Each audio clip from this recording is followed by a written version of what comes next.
สบายดีสายแคมปิ้งสายเดินป่า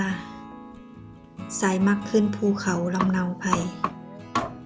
มื้อนี้เราก็ออกมาแคมปิ้งอีกแล้วว่าแคมปิ้งเนี่ยมันจะเป็นซุ่มทุ่งเพียงบ่ได้ขึ้นภูเด้อเทื่อนี้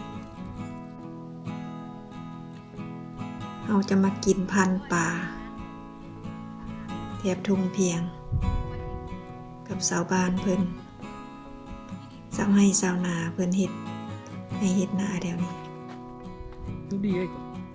เพิ่นว่ายินดีต้อนรับ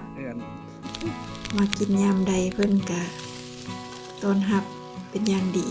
รู้จักเพิ่นเองอันนี้น้ำแจ่วของเรา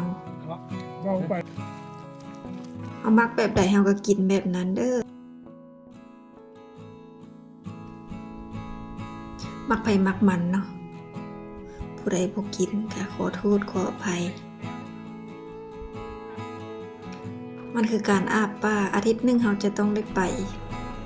มันเป็นการเสพติดการอาบป่าไปแล้วมันมีความสุข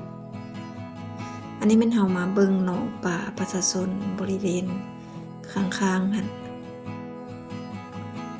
เวลาเฮามาถ่ายป่ามันจะรีมันจะบ่บอนคณะเบิ่งอยู่ไกลๆมันก็จะบอนอยู่สงสัยมันย้านคน